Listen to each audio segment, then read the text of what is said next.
Today I'm reviewing DJI's Mini 4K drone, which I think is the best entry-level drone you can get under 300. I'm going to run through a couple settings that you need to do before you get started so that your shots come out clear and level. If you're looking to do your own real estate marketing for the price you'd pay a videographer to do a shoot on one property, you could buy this drone and learn a few simple shots, which I'm going to show you today, that make your footage look cinematic. It's a beautiful day here in Vancouver. I got Mount Baker in the background. Winds are about 6 kilometers an hour. Stay tuned and I'll show you just how awesome the DJI Mini 4K is. Included in the box with the drone is the RC N1C remote with intelligent flight battery and detachable joysticks, spare propellers, screwdriver with spare screws, micro USB, USB-C, and lightning cables. It's priced at $237 USD or $349 Canadian. The video shoots up to 4K 30 frames per second with 4x digital zoom. It weighs under 249 grams, so you don't need a certificate of registration to fly it. The wind resistance is up to 38 kilometers an hour. As you can see in the video, the winds are 6 kilometers and it's holding fairly steady. The stated flight time is 31 minutes, but in reality, you're going to get about 18 to 20 minutes off of one battery charge. There is stable hovering on takeoff and landing, and unfortunately, there's no obstacle avoidance sensors and no built-in screen, so you're going to have to use your mobile phone. To get started, I will power the drone on and connect to the mobile app, which is called DJI Fly. Then what I'm going to do is calibrate the camera. So on the top right, click on the 3 dots to open up the options. You can turn the grid lines on or keep them off. Then I'm going to the Control tab and scrolling down to Gimbal Calibration.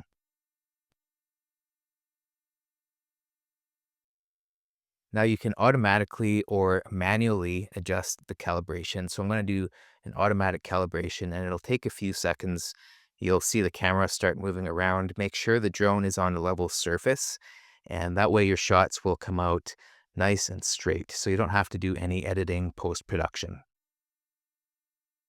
In the Safety tab, you can control your max altitude and max distance. I have mine set at 120 meters, and I'm going to show you later in the video what happens when you reach that limit. The auto RTH altitude, which stands for return to home, is set at 100 meters, so it will increase to that altitude before returning home so it clears any obstacles because it doesn't have any obstacle sensors.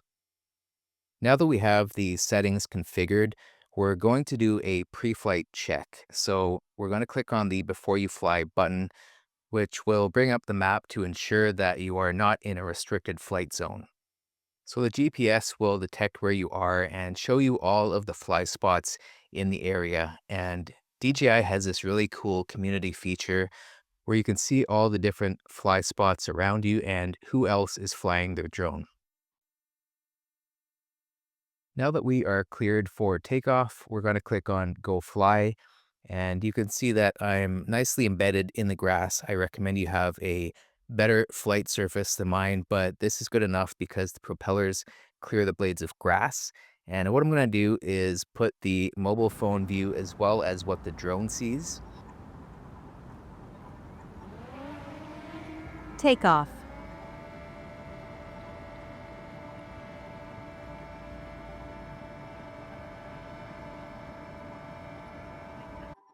Home point updated. Now I'm just doing a slow ascent by pushing the left joystick up. And you just heard that the home point was updated so that when you activate the return to home feature, that's the location that it will return to. So we see Mount Baker off in the distance. There's a really great depth of field.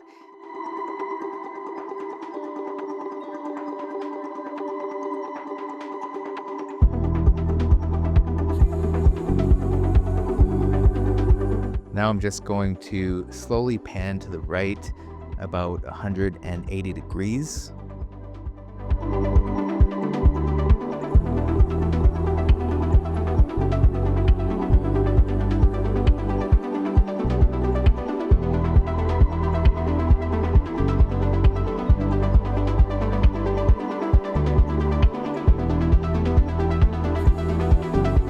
So here we got this really great view of East Vancouver, Vancouver West, all the way to West Vancouver and the North Shore Mountains. And off in the distance is the Oakridge development, which is currently under construction.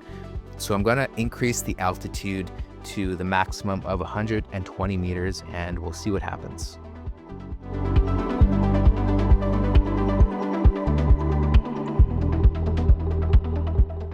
Max altitude reached. Now that we've reached the max altitude and the drone can't go any higher, I'm going to lower it a little bit and take a shot just so you can see the quality of the pictures.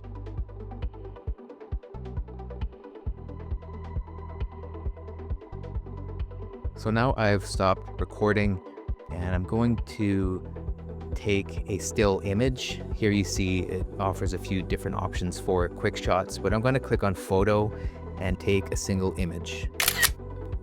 So here's a beautiful shot of Vancouver. This is a 12 megapixel JPEG. DJI enhanced the photo a little bit so there's more saturation and it really pops. You could also take panoramic shots. So I will go ahead and click on Pano. Then it's going to take a bunch of images at 360 degrees, and I'll go ahead and speed this up so that we could see what it looks like.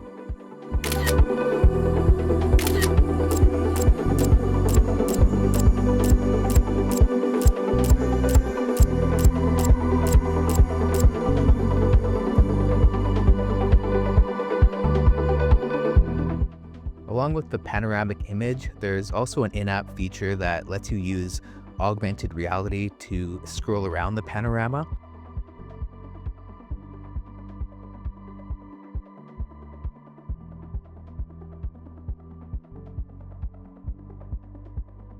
There's also this really cool tiny planet view, which wraps the landscape into a globe-like image with the sky curving around it. It's kind of a fun, eye-catching way to showcase your surroundings.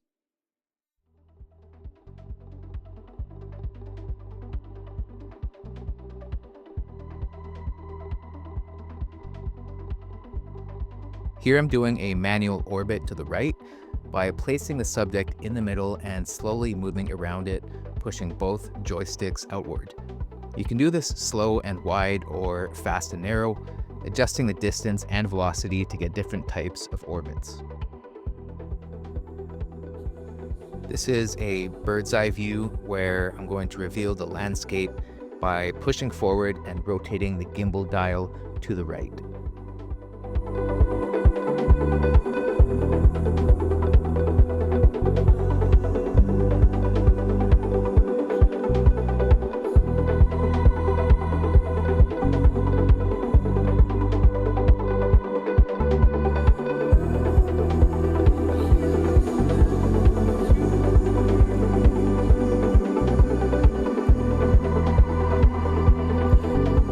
Now I'm going to end the flight by using the return to home feature.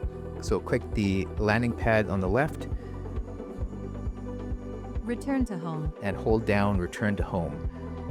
As I bring the DJI Mini 4K in for landing, it's important to remember that this drone doesn't have any obstacle avoidance sensors. That means it won't detect or stop for objects below or around it.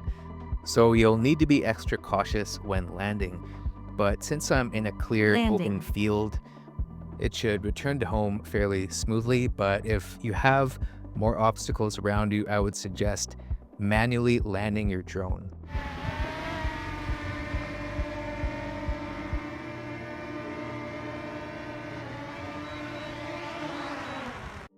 Now we're going to take a look at quick shots in the DJI Fly app, which allow you to take cinematic shots with the click of a button.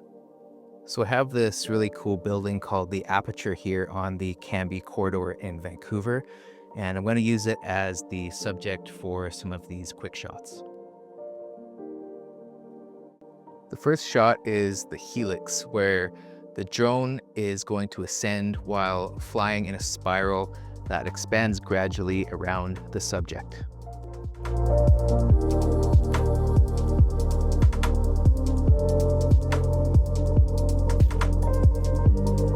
before drawing a box around the subject, I'm just going to ascend the drone a little bit higher because there is a lot of construction in the area and power lines, etc. So I want to make sure that there's no obstacles in the way because there are no sensors.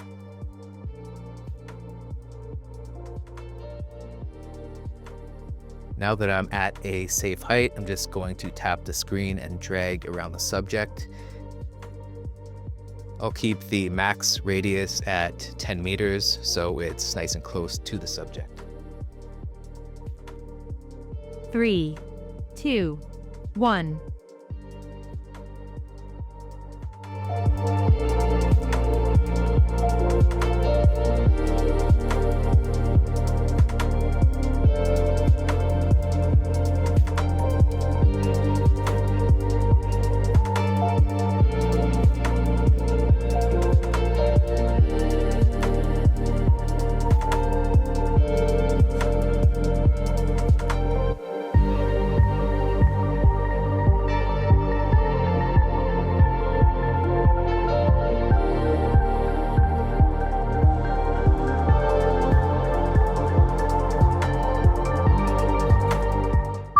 Now that the QuickShot is complete, one of the cool features is that the drone will return to the starting point. Here I'm just doing some vertical panning to emphasize the height of the towers in the upcoming Oakridge Park, which is a cultural hub consisting of 3,000 homes.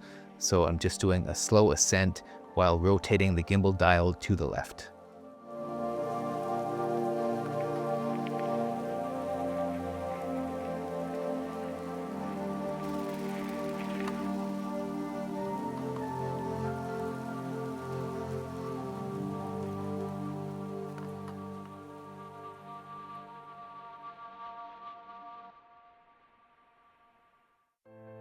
The next quick shot is going to be the Dronie.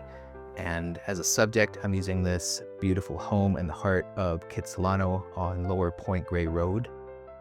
So I'm just going to get the drone in position so there are no obstacles around it. Again, I'm going into the quick shots and now I'm going to select Dronie. For this shot, it's going to ascend backward at an incline with the subject in the center, so I want to make sure there's nothing behind it. 3, 2, 1.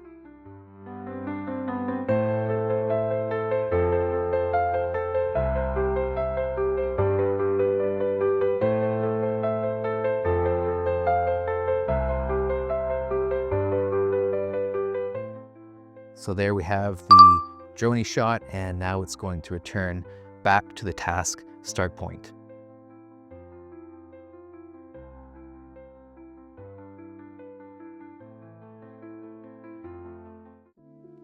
Well, that's it for the DJI Mini 4K review. I hope you got a lot of value out of this video. I'm going to leave you now with some footage of the city of Vancouver and English Bay. If you have any questions about the drone or if you're looking to pick one of these drones up, the link is in the description. Thank you for watching, and I'll see you in the next one.